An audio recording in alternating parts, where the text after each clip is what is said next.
سرزمین انبیاء شام ایک طویل عرصے سے باطل قوتوں کے ظلم و ستم اور فرقہ پرستوں کی وحشیانہ درندگی کا شکار ہے، جس کی وجہ سے شامی مسلمان بالخصوص شامی معصوم بچے بہت زیادہ ذہنی تناؤ جیسی نفسیاتی بیماریوں کا شکار ہو چکے ہیں، جبکہ گزشتہ کئی عرصے سے ایسی وحشت ناک رپورٹ سامنے آ رہی ہیں جن کو سن کر یا دیکھ کر انسان کے رونگٹے کھڑے ہو جاتے ہیں اور درد دل رکھنے والا ہر شخص خون کے آنسو رونے پر مجبور ہو جاتا ہے۔ ان دردناک رپورٹس میں حال ہی میں منظر عام پر آنے والی معصوم شامی بچی نور کی افسوسناک رپورٹ ہے، جس نے اپنے والد کو اپنی آنکھوں کے سامنے ذبح ہوتے دیکھا ہے۔ یہی وجہ ہے کہ وہ 10 سالہ نور، جو اپنے والد کی شہادت کی چشمدید گواہ بھی ہے، وہ اپنے والد کا تذکرہ سنتے ہی شدید ذہنی دباؤ کا شکار ہو جاتی ہے۔ نور کہتی ہے کہ اس کے والد بہت اچھے تھے، وہ ہمیشہ انہیں خوش رکھتے تھے اور کہانیاں بھی سناتے تھے،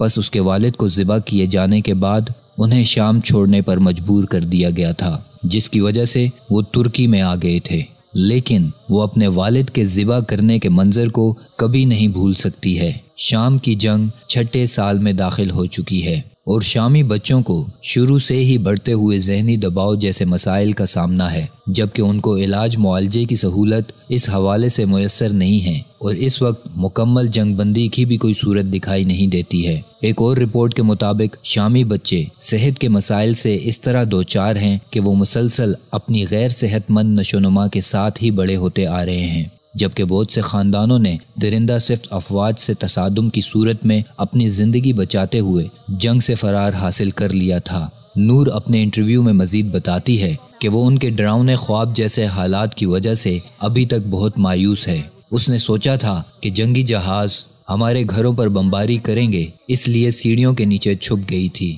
لیکن اس کے باوجود اس نے اپنا گھر نہیں چھوڑا تھا۔ الشام ایسوسی ایشن کے مطابق نور ان 40% بچوں میں سے ہے جن کو بہت زیادہ نفسیاتی علاج معالجے کی ضرورت ہے۔ وہ ان متاثرہ بچوں کو یہ سہولیات فراہم کرنے سے قاصر ہے، کیونکہ اس ضمن میں ماہر نفسیات کے ساتھ مل کر بچوں کو علاج کی سہولیات دینے کا کوئی منصوبہ اور سہولت ان کے پاس نہیں ہے۔ ویسے بھی ماہر نفسیات کو 2 سے 3 دورے مریض کا انفرادی چیک اپ کرنے کے لیے درکار ہوتے ہیں، جبکہ ان یتیم بچوں کے علاج کے لیے ایسے ڈاکٹرز اور ماہرین موجود نہیں ہیں جو انہیں یہ سہولیات فراہم کر سکیں، جبکہ الشام ایسوسی ایشن اپنی مدد آپ کے تحت ہی کام کر رہی ہے اور ماؤں کے ساتھ مل کر ان کی تربیتی کورسز کرواتی ہے تاکہ وہ مائیں اپنے بچوں کے لیے خود بھی نفسیاتی طور پر کچھ نہ کچھ کر سکیں۔ بس دیکھا جائے تو شام میں صحت کا نظام بھی مکمل تباہ ہو چکا ہے اور اقوام متحدہ کی حالیہ رپورٹ کے مطابق درندہ صفت شامی حکومت اور اس کے ہم نواؤں نے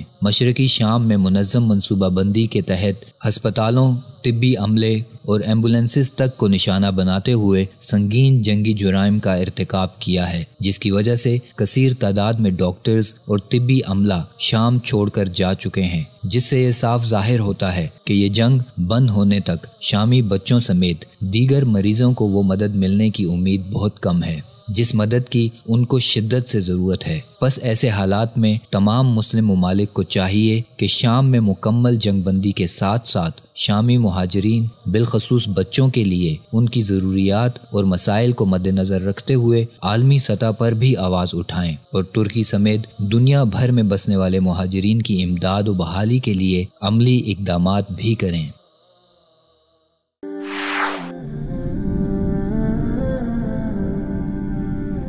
وصال اردو، حق کا راہی